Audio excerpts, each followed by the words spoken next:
Download aplikasi Bekal Islam dan kunjungi web bekalislam.com. Bismillahirrahmanirrahim. Assalamualaikum warahmatullahi wabarakatuh. Alhamdulillahi ala ihsani wa syukru lahu ala taufiqihi wa amtinani wa asyhadu an la ilaha illallah wahdahu la syarika lahu ta'ziman li sya'ni wa asyhadu anna Muhammadan abduhu wa rasuluhu da'ila ridwani. Allahumma salli alaihi wa ala alihi wa ashabi wa ikhwani. Hadirin hadirat, kita lanjutkan pengajian kita tentang As-Sirah An-Nabawiyah dan kita sampai pada peristiwa yang sangat besar, yaitu peristiwa Al-Isra wal Mi'raj.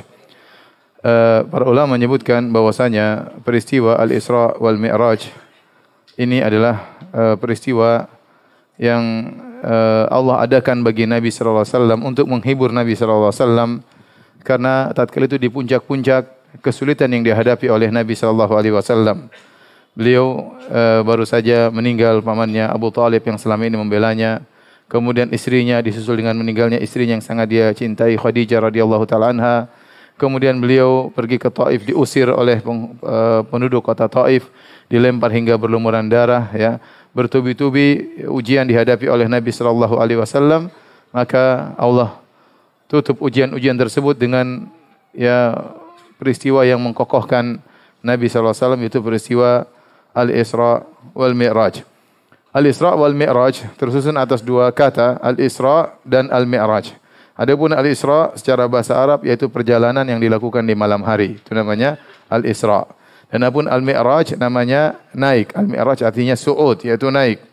Sehingga Al-Isra wal Mi'raj adalah peristiwa yang menggabungkan antara perjalanan Nabi dari Masjidil Haram ke Masjidil Aqsa di malam hari, kemudian Mi'raj, urija bihi, naik ke Sidratil Muntaha, di atas langit yang ketujuh. Disebut dengan Al-Isra wal Mi'raj.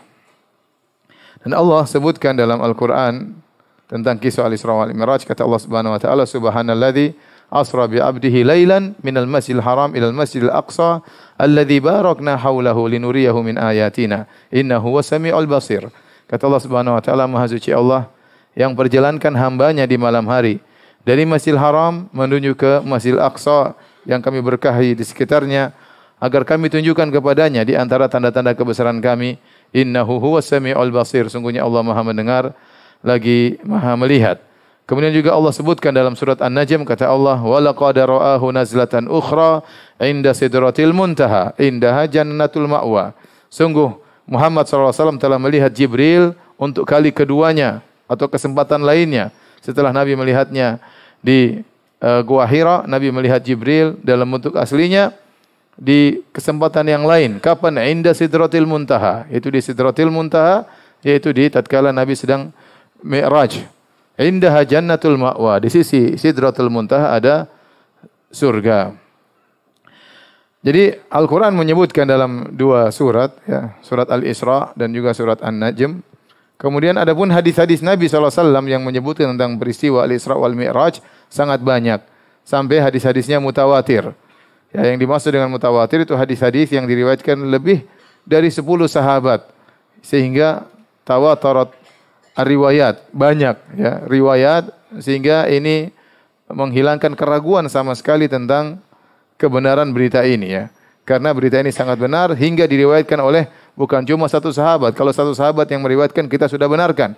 Apalagi dua, apalagi tiga, apalagi 10, apalagi lebih daripada itu. Ya. Yang meriwayatkan di antaranya Umar bin Khattab, Ali bin Abi Talib, Ibnu Mas'ud, Abi Dzar, Malik bin Sa'sa'ah, Abu Hurairah, Abu Sa'id, Ibn Abbas, Shaddad bin Aus, Ubay bin Ka'ab, Abdurrahman bin Qurt, wa Abi Habbah, wa Abi Layla. Dan sahabat-sahabat yang lainnya, ya, mungkin 20 orang atau lebih, ya, meriwayatkan tentang Isra dan Mi'raj. Kapan terjadi Al-Isra wal Mi'raj? Ya. Ada khilaf di kalangan para ulama, ya, namun kebanyakan ulama berpendapat bahwasanya kejadian tersebut terjadi setahun sebelum Nabi berhijrah. Setahun sebelum Nabi berhijrah.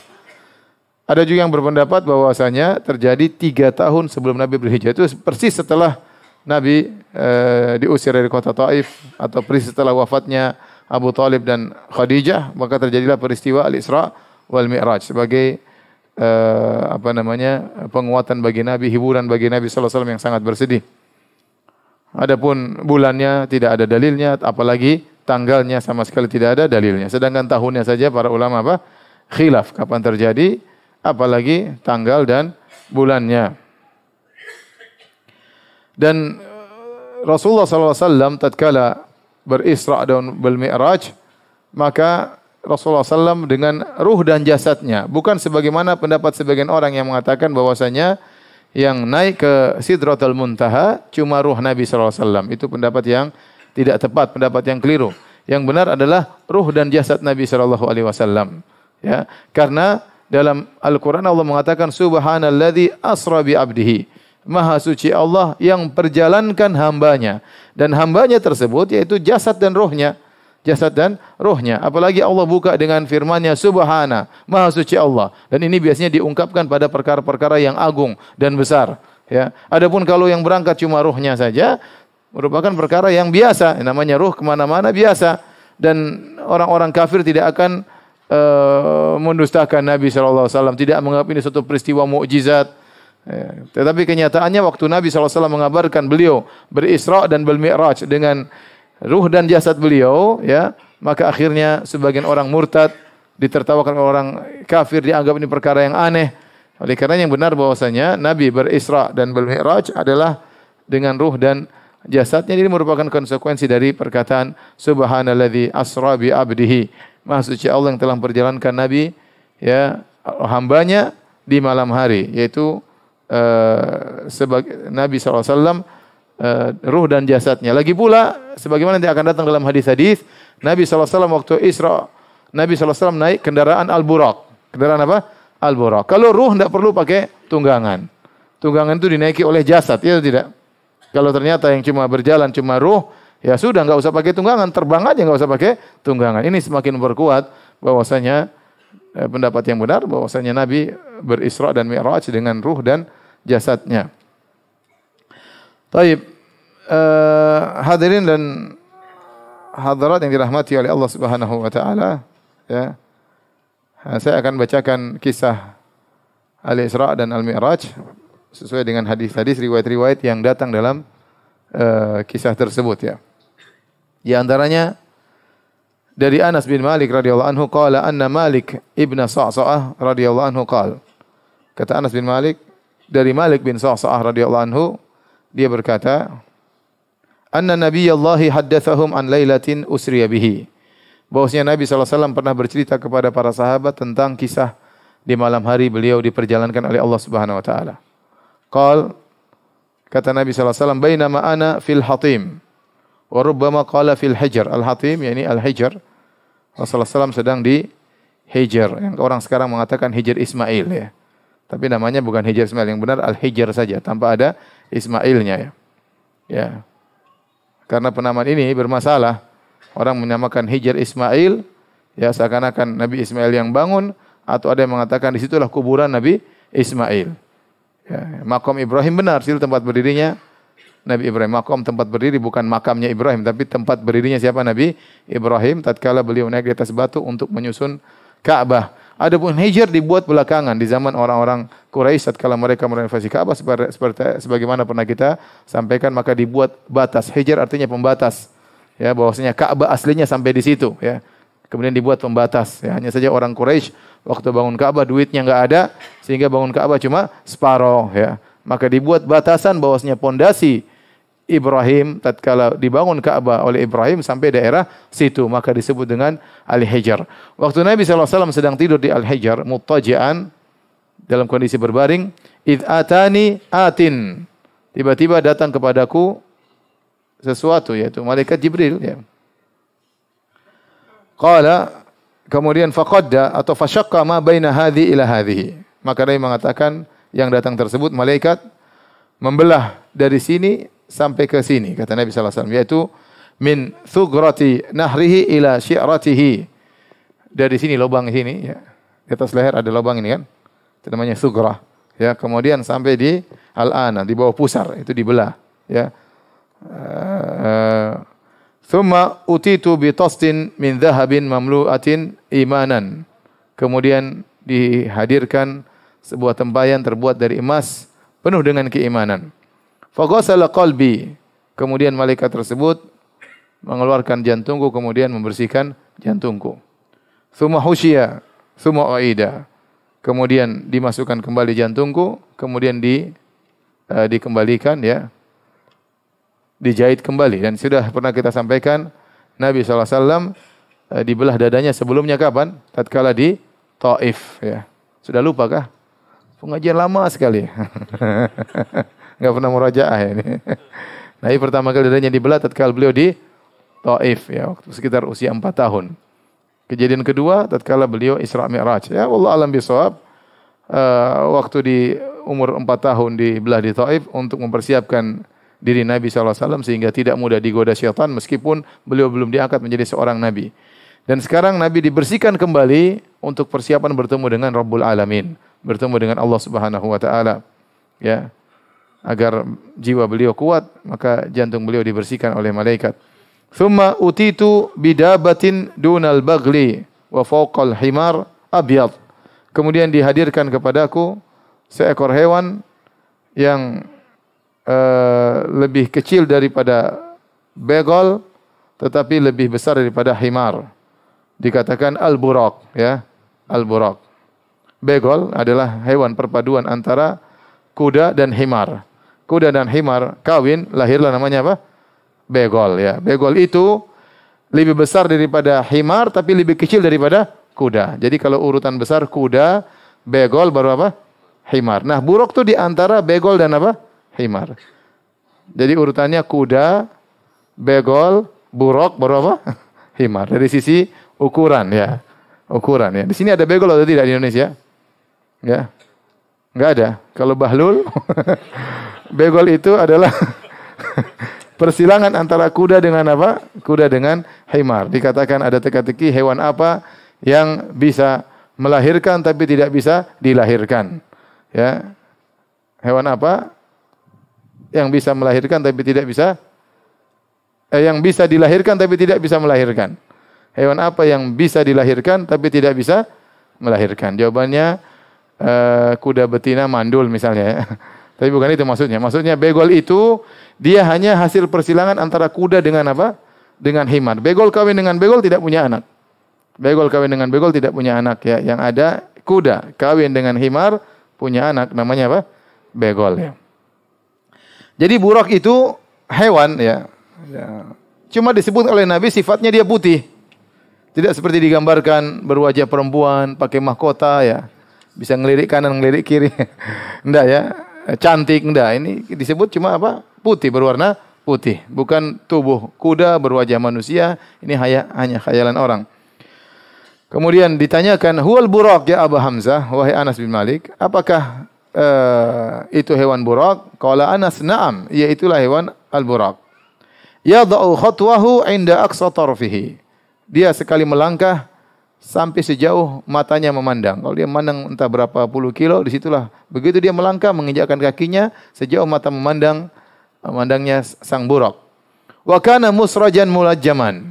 Dan buraq tersebut ternyata sudah diletakkan pelana, mulajjaman dan juga ada tali kekangnya. Di mulutnya sudah ada dan ada pelananya. Falamma arada Nabi sallallahu alaihi wasallam ayyarkabahu. Tatkala Nabi hendak menunggangi buraq tersebut, istas'aba alaihi. Tiba-tiba buraq tersebut tidak mau dinaiki oleh Nabi sallallahu alaihi wasallam. Faqala lahu Jibril alaihi salam. Jibril berkata kepada sang buraq, "Abi Muhammadin taf'alu hadza?" Apa kau melakukan demikian bagi Muhammad? Faqad raqibaka ahadun fama raqibaka ahadun akramu 'ala Allah minhu. Tidak seorang pun yang pernah menunggangmu atau menunggangimu yang lebih mulia daripada Muhammad. Dan ini dalil bahwasanya buraq itu ditunggangi oleh nabi-nabi sebelumnya. Oleh karenanya para ulama menyebut, Ibnu Hajar menyebutkan tatkala Ibrahim meletakkan putranya Ismail di lembah di Mekah, Nabi Ibrahim di Syam, bagaimana dia mengunjungi putranya? Dikatakan dengan naik apa? Naik buraq ya. Sampai semula mengatakan setiap nabi naik buraq. Dan buraq terakhir dinaiki, kalau setiap nabi naik buraq, pernah naik buraq, maka buraq terakhir dinaiki oleh Nabi Isa alaihissalam sekitar 500 tahun yang lalu ya. Makanya kalau ada yang mau naik lagi dia merasa asing, sudah lama tidak dinaiki oleh para anbiya.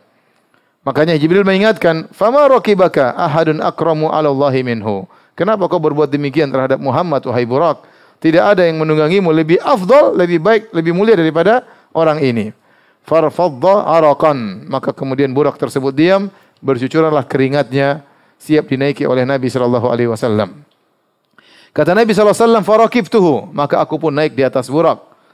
Hatta ataitu Baitul Maqdis. Kemudian aku berjalan menuju Baitul Maqdis. Farabattuhu bil halqati allati yarbitu biha al-anbiya. Maka sana ada semacam lingkaran besi, ya. Di situ pun saya mengikat burak. Situlah tempat para nabi mengikatkan tunggangan mereka. Tsumma dakhaltul masjida fa shallaitu fihi rak'ataini tsumma kharajtu. Kemudian aku masuk di Masjidil Aqsa, kemudian aku salat 2 rakaat, kemudian aku keluar. Tatkala Nabi sallallahu alaihi wasallam berjalan dari Masjidil Haram menuju Masjidil Aqsa, terjadi banyak kejadian-kejadian disebutkan dalam riwayat-riwayat yang lain.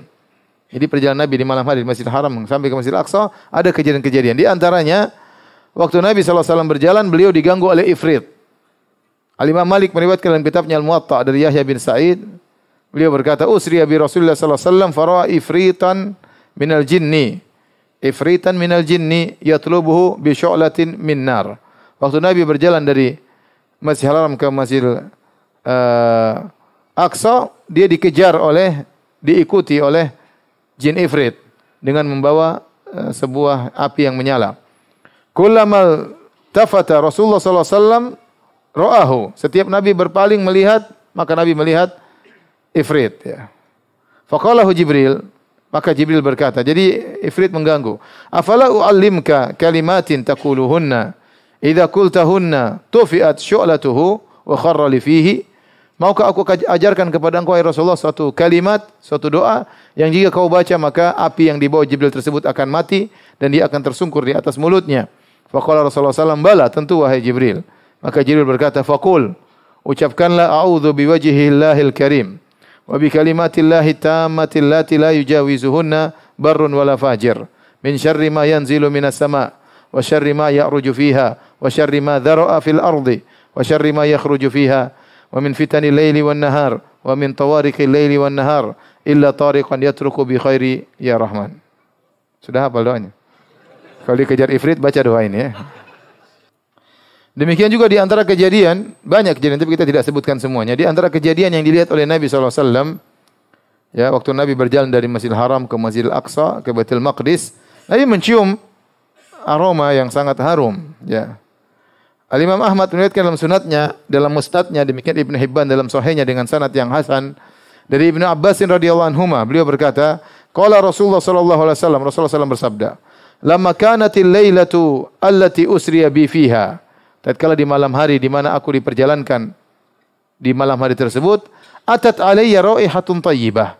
Tiba-tiba aku mencium aroma yang sangat harum.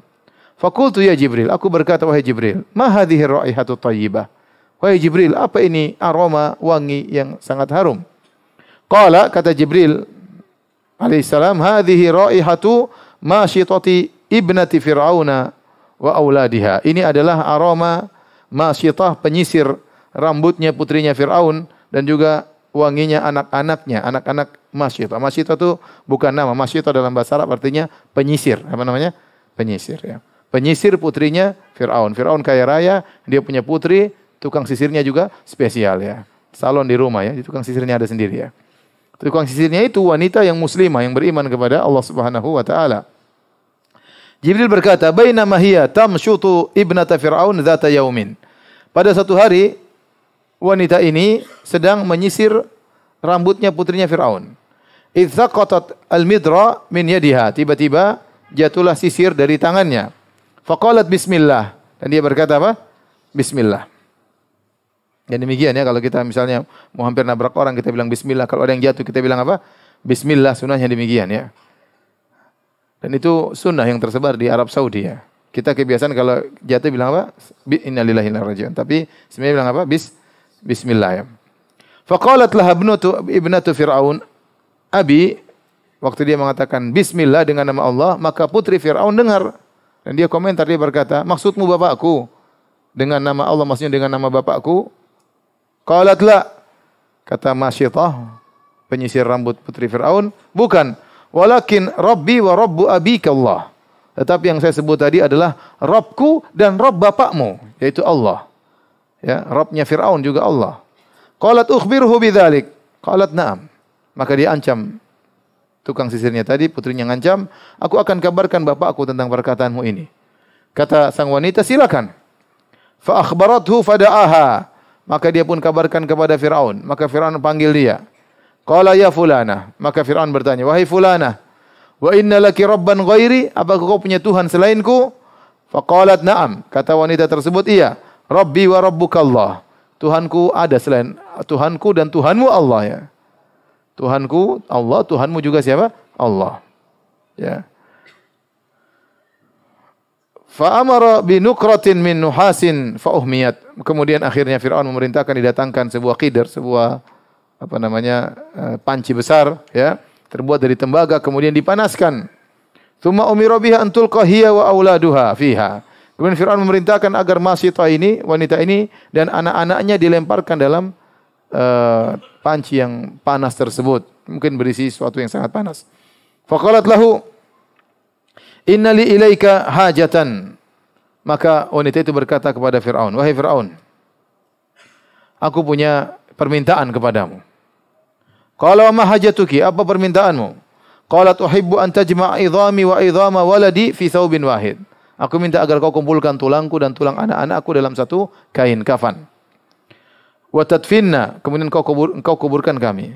Qala dzaka laki alaina, akan kami lakukan. Fa amara bi auladiha, yang pertama dilemparkanlah anak-anaknya. Ya, dengan harapan sang ibu berubah pikiran, lihat anak-anaknya dilemparkan dalam sesuatu yang sangat panas, entah minyak yang panas, entah air yang panas, intinya dibunuh. Faulku baina yadayha wahidan.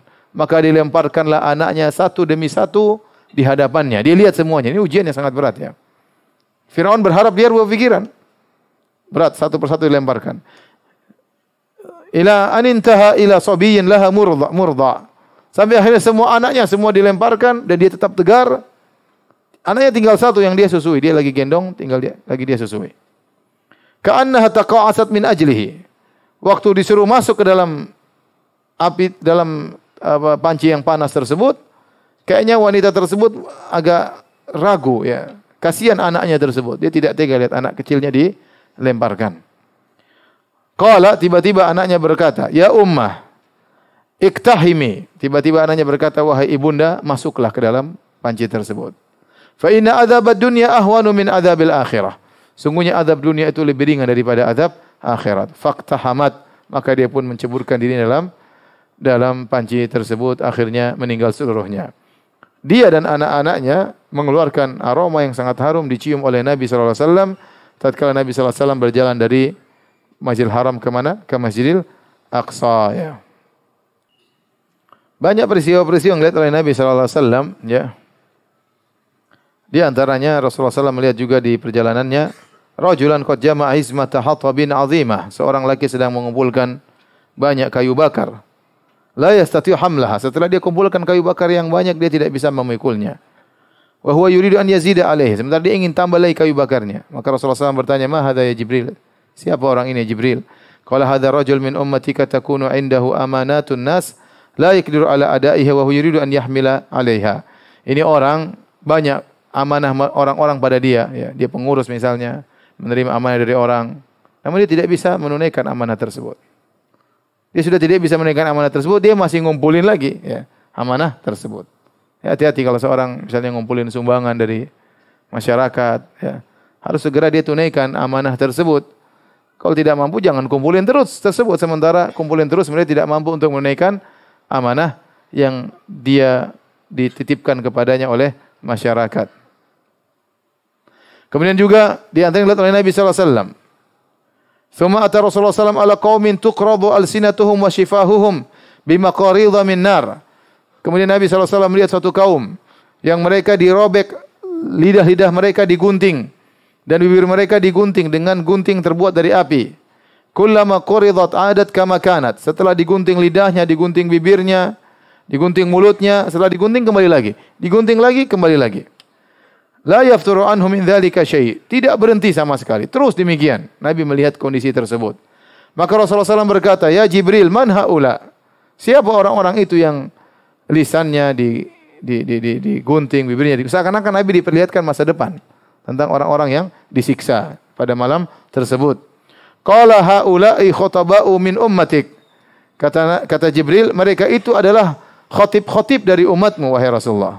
Ya'muruna an-nasa bil birri, mereka menyuruh orang-orang untuk berbuat kebaikan, wa yansawna anfusahum, dan mereka lupa tentang diri mereka sendiri, mereka tidak mengamalkan apa yang mereka sampaikan. Wa hum yatluna al-kitaba afala ya'qilun, mereka baca Al-Qur'an namun apakah mereka tidak memahami isi Al-Qur'an? Ini peringatan kepada khatib-khatib, para penceramah-penceramah, para dai-dai. Ini peringatan khusus buat saya ya. Bahwasanya hati-hati tatkala menyampaikan, seorang berusaha untuk mengamalkan apa yang dia sampaikan ya. Atamuruna an-nasa bil birri wa tansawna anfusakum wa antum tatluna al-kitab afala taqilun. Kata Allah, apakah kalian menyampaikan kebaikan kepada orang lain ya, sementara kalian melupakan diri kalian sendiri? Apa kalian tidak membaca Alkitab? Apa kalian tidak memahami isi Alkitab, yaitu Al-Qur'an ya? Jangan menjadi lilin yang memberi cahaya kepada orang lain sementara dia sendiri apa? Terbakar ya. Ya, betapa banyak orang menyampaikan ilmu, menyampaikan nasihat, tapi dia tidak mengamalkannya. Betapa banyak orang share-share ya, semangat nge-share tapi tidak semangat mengamalkannya. Kalau Anda menulis status atau Anda menge-share, yang paling utama adalah share pada diri Anda sendiri untuk diamalkan sebelum di-share kepada orang lain ya. Apalagi sudah sampai pada derajat khatib, suka ceramah menyampaikan ya, khutbah, ternyata menyelisih apa yang dia sampaikan. Taib, kemudian thumma wasala Rasul ila Masjid Aqsa. Kemudian Rasulullah SAW sampai di Masjid Aqsa dan Jibril bersama Nabi SAW. Fawajadal anbiya qad jumi'u lahu. Nabi mendapati para nabi sudah dikumpulkan di Masjid Aqsa. Faqaddama Jibril alaihissalam ar-rasula wa shalla bil anbiya imaman. Maka Jibril menyuruh Nabi jadi imam, mengimami para nabi. Para nabi roh-roh mereka dihadirkan oleh Allah Subhanahu wa taala di Masjid Aqsa untuk salat di belakang Nabi sallallahu alaihi wasallam. Al-Imam Muslim meriwayatkan dalam sahihnya dari Ibnu Mas'ud, Rasulullah SAW bersabda, "Fahanatis salatu fa amamtuhum." Maka tiba waktu salat, aku pun mengimami mereka.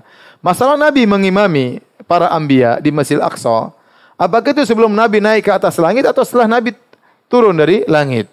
Ada khilaf di kalangan para ulama.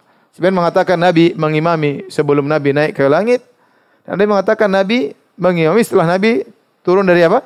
Langit. Karena Nabi berkata dalam hadis tersebut, "Fahanatis salatu fa amamtuhum." Ya, maka tiba waktu salat dan aku pun mengimami mereka. Dan tidak ada waktu salat kecuali salat subuh tatkala itu. Ya, yaitu setelah Nabi naik ke langit. Kemudian Nabi turun, kemudian Nabi mengimami para nabi, ya. Sallallahu alaihi wasallam. Nabi mengimami mereka.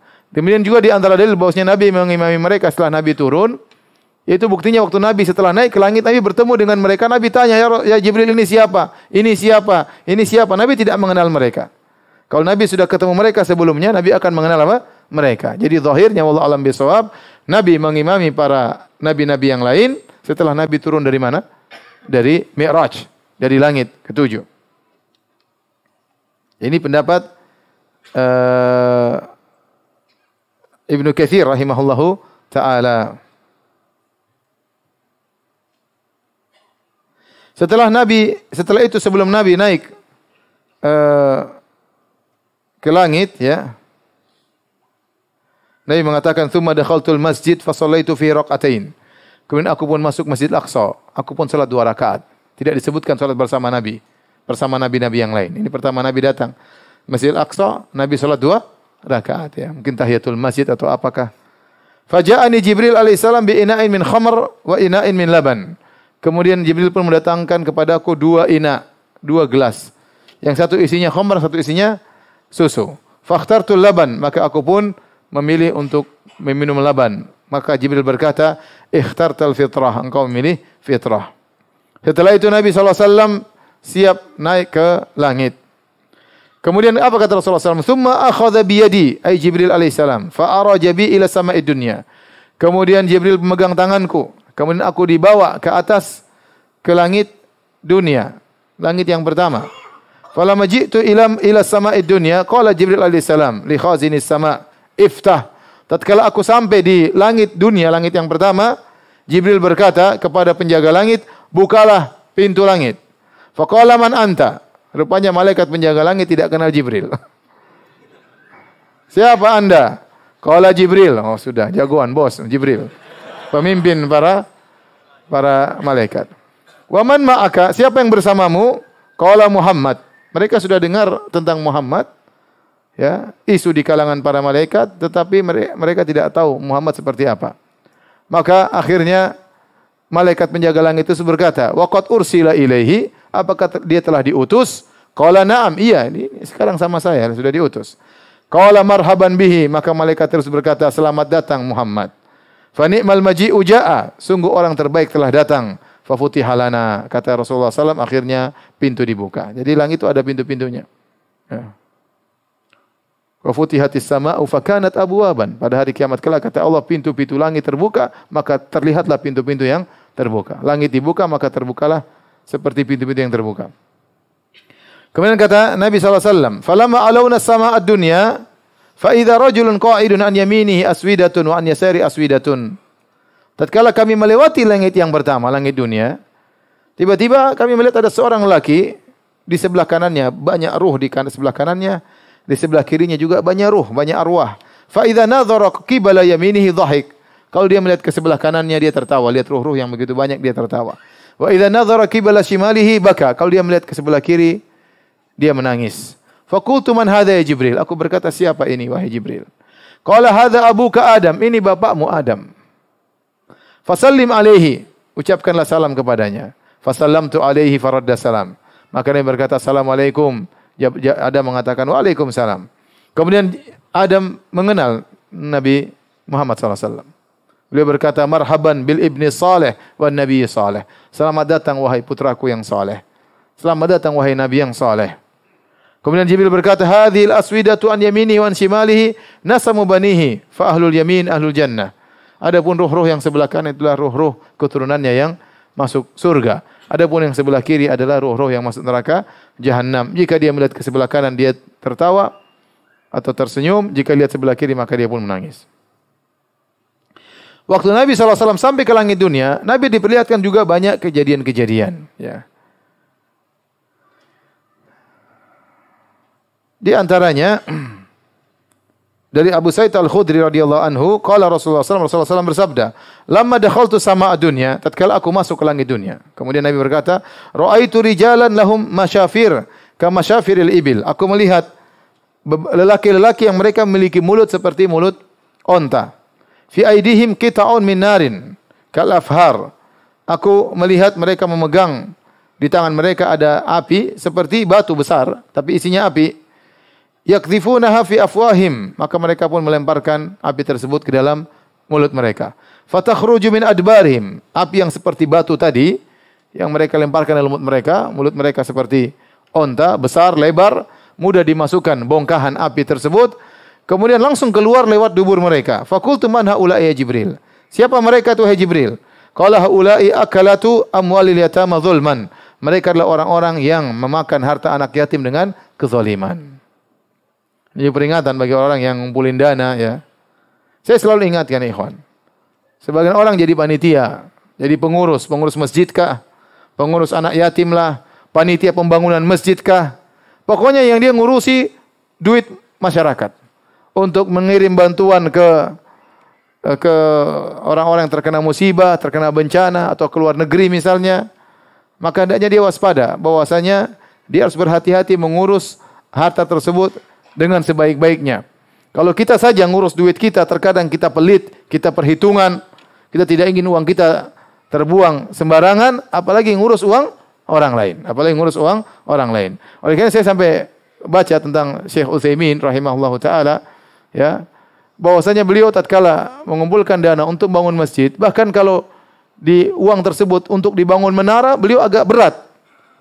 Karena orang-orang tatkala memberi uang itu untuk bangun apa? Masjid. Sementara menara itu biayanya besar dan fungsinya tidak begitu besar. Menara itu biayanya besar, fungsinya tidak besar. Artinya beliau sangat berhati-hati mengurusi uang umat. Sampai disebutkan beliau tatkala membuat yayasan atau membuat suatu jum'iyah ya, kemudian dibuat papan nama, beliau bilang jangan pakai uang masyarakat, pakai uang saya aja ya. Beliau tidak memakai uang masyarakat karena masyarakat tentunya tidak tidak bantu untuk buat masalah ini, buat apa nama ya. Jadi maksud saya hati-hati kalau kita mengurus uang masyarakat. Ini uang orang, kita akan diminta pertanggungjawaban oleh Allah Subhanahu wa taala. Lebih hati-hati daripada mengurus uang sendiri. Kalau uang kita enggak ada masalah, mau habis enggak ada masalah, itu uang kita sendiri. Tapi kalau uang orang lebih hati-hati, ya. Maka hati-hati bagi para pengurus ya. Kalau ngumpulin dana, hati-hati Anda bertanggung jawab kalau ngumpulin dana, ya. Sebagian orang ngumpulin dana, dia potong sendiri, dia gaji dirinya sendiri, terserah dia berapa persen, ya. Hati-hati, ya. Demikian juga ngurus anak yatim, ya. Orang-orang kasihan melihat anak yatim, kasih dana kemudian dia makan sendiri hartanya. Ya, atau dia beri gaji anak yatim cuma dikasih 50%, 5% buat dia. Ini enggak benar. Innal ladzina ya'kuluna amwalal yatama dzulman innama ya'kuluna fi butunihim nara wa sayaslawna sa'ira. Kata dalam surat An-Nisa, sungguhnya orang-orang yang makan harta anak yatim dengan penuh kezaliman, sungguhnya mereka seperti makan masukan bara api ke dalam perut mereka dan mereka akan masuk dalam neraka jahanam. Dia hati-hati tatkala mengolah dana masyarakat. Sebagian orang ngumpulin dana, misalnya bentuk yayasan atau bentuk sekolah, bentuk ini, lama-lama duitnya jadi milik pribadi. Ya, kalau orang tahu itu bangun sekolah bukan untuk umat, untuk ente, mereka tidak akan bantu ente. Orang-orang itu kasih bantuan untuk manfaat kepada masyarakat, bukan untuk antum kelola, antum ambil untung sebanyak-banyaknya, untungnya masukkan kantong pribadi. Haram, tidak boleh seperti ini. Sebagian kejadian seperti itu. Bangun yayasan, kemudian orang-orang bantu dari nol, kemudian besar, akhirnya jadi milik keluarga. Sejak kapan yayasan jadi milik keluarga Anda? Kalau udah masyarakat dulu tahu bakalan seperti ini, enggak ada yang membantu Anda meskipun hanya 1 rupiah, enggak ada. Maka bertakwalah kepada Allah, nasib Anda bahaya pada hari kiamat kelak. Makan tidak amanah, memakan uang titipan masyarakat yang harusnya buat umat, Anda gunakan untuk kantong pribadi. Kemudian Nabi SAW juga melihat tentang kondisi orang-orang yang suka bergibah ria. Al-Imam Ahmad dalam musnadnya dan Abu Daud dalam sunannya dengan sanad yang sahih. Ini baru di langit dunia ya. Nabi diperlihatkan lagi. Nabi berjalan dari Masjidil Haram, Masjidil Aqsa, dilihatkan banyak peristiwa. Dari tatkala melewati langit dunia juga Allah melihatkan banyak peristiwa. Lama urija bi Rabbi marartu bi qaumin lahum azfarun min nuhas. Tatkala aku dinaikkan ke langit, kata Nabi SAW, aku melihat suatu kaum, mereka memiliki kuku-kuku dari tembaga. Yakhmishuna wujuhahum wa sudurahum. Kemudian mereka cakar-cakar wajah mereka dan mereka cakar-cakar dada-dada mereka. Faqultu man haula'i ya Jibril. Maka aku bertanya, siapa mereka itu wahai Jibril? Qala haula'i alladziina ya'kuluna luhuman nas. Mereka adalah orang-orang yang makan daging manusia. Wa yaqauna fi a'radihim, dan mereka ya menggibah, ya menjatuhkan harga diri orang lain ya. Ini bahaya orang yang melakukan gibah. Jadi ghibah itu dosa besar, karena di antara definisi dosa besar adalah dosa yang diancam dengan hukuman khusus. Dan ini menguatkan bahwasanya ghibah adalah dosa besar. Maka seorang berusaha menjaga lisannya, tidaklah dia menyebutkan kejelekan orang lain kecuali memang ada maslahatnya. Ya, sebagai maksudnya untuk mengingatkan dia atau pelajaran bagi kalau sebaiknya dia berusaha tidak menyebutkan kesalahan orang lain ya, kecuali memang ada maslahatnya, karena ghibah hukum asalnya adalah haram. Dia diperbolehkan kalau ada maslahatnya. Antum jangan berbuat ghibah dan jangan ikut menyebarkan apa? Ghibah ya. Karena yang ikut menyebarkan ghibah sama dengan yang berghibah. Yang ikut mendengarkan ghibah sama dengan yang berghibah ria. Kalau ada orang ghibah orang lain di hadapan antum, ingatlah suatu saat antum juga akan dighibahi sama dia. Kalau antum punya teman hobinya suka ghibah, putuskan pertemanan ya. Cari teman yang lain yang suka ngajak makan ya. Jangan yang suka ghibah. Makan nasi, kita makan nasi, makan daging, bukan makan daging manusia ya. Cari aja yang suka ajak makan, yang makan beneran, bukan makan daging manusia. Kalau dia ghibah, dia ngajak kita makan daging saudara kita ya. Kemudian Nabi SAW naik ke langit yang kedua. Kata Rasulullah SAW, "Tsumma urija bina ila sama'i tsaniyah." Kemudian kami pun naik ke langit yang kedua. Nabi dan siapa? Malaikat Jibril. Fastaftaha Jibril alaihissalam. Kemudian Jibril minta untuk dibukakan pintu langit. Faqila man anta. Ternyata penjaga langit kedua juga tidak kenal Jibril. Siapa anda? Qala Jibril. Oh, Jibril. Faqila wa man ma'aka. Siapa yang bersama engkau? Qala Muhammadun. Muhammad. Maka ditanya, waqad ursila ilaihi. Apakah dia sudah diutus? Sudah, mereka sering dengar baru tahu Nabi sudah ada. Qala na'am, iya. Qila marhaban bihi. Maka dikatakan kepada Rasulullah, selamat datang Rasulullah sallallahu alaihi wasallam. Fa ni'mal maji'u jaa'a. Sungguh tamu yang terbaik telah datang. Ya. Qala Rasulullah sallallahu alaihi wasallam, Rasulullah sallam kemudian berkata, "Fa futiha lana," maka dibukakanlah pintu langit kedua. Fa idza ana bibnai al-khalati Yahya bin Zakaria wa Isa bin Maryam alaihi salam. Tiba-tiba aku bertemu dengan dua nabi yang merupakan dua sepupu sama-sama anak bibi, yaitu Yahya bin Zakaria dengan Isa bin Maryam. Yahya bin Zakaria Isa bin Maryam ini punya hubungan keluarga, ya. Jadi Imran menikah dengan seorang wanita, kawan namanya Hannah, ya. Kemudian Zakaria menikah dengan seorang wanita juga, ya, punya anak Yahya. Imran menikah dengan seorang wanita punya anak namanya siapa? Maryam, ya, punya anak namanya Maryam, ya. Ini pendapat pertama, ya, bahwasanya ibunya Nabi Isa sepupuan dengan ibunya Nabi Yahya. Ya, karena ada yang mengatakan bahwasanya istrinya Zakaria itu saudarinya Maryam. Ya. Bukan, saudarinya ibunya Maryam. Saudarinya ibunya Maryam. Ini pendapat pertama. Ibunya Zakaria, saudarinya ibunya Maryam. Sehingga anaknya Maryam itu Isa, kemudian anaknya Zakaria yaitu Yahya, seakan-akan dua bersaudara, ya. Karena Maryam ibunya bingung ya. Enggak ada gambar, saya bisa gambar sih. Coba kasih gambar ya. Ini Zakaria, ini siapa? Ini Imran, Zakaria Imran, ya. Istrinya Zakaria, saudaranya istrinya Imran. Paham? Nah, Imran dengan istrinya ini punya anak namanya Maryam. Zakaria dengan istrinya punya anak namanya siapa ya? Yahya. Jadi seharusnya Yahya bersepupuan dengan siapa? Maryam, dengan ibunya Nabi Isa. Kemudian Maryam punya anak namanya siapa? Isa. Jadi, tetapi karena sepupunya neneknya Maryam, ya, atau bibinya Maryam sama dengan bibinya Isa. Ya, Maryam punya bibi yaitu ibunya Yahya. Bingung ya? Maryam punya bibinya Maryam itu ibunya siapa? Yahya. Ya. Sehingga bibinya Maryam itu kholahnya Maryam sama dengan kedudukannya dengan bibinya Isa. Ya. Oleh karenanya Isa dengan Yahya ini sama-sama anak bibi. Itu pendapat pertama. Pendapat yang kedua. Pendapat yang kedua, bahwasanya ibunya Yahya dan ibunya Maryam sepupuan. Ibunya Yahya dan ibunya Isa apa?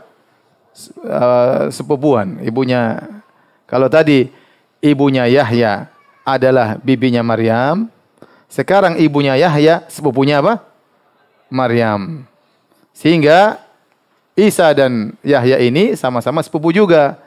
Karena sama-sama bibinya. Ibunya Yahya, bibinya Isa. Ibunya Isa, bibinya siapa?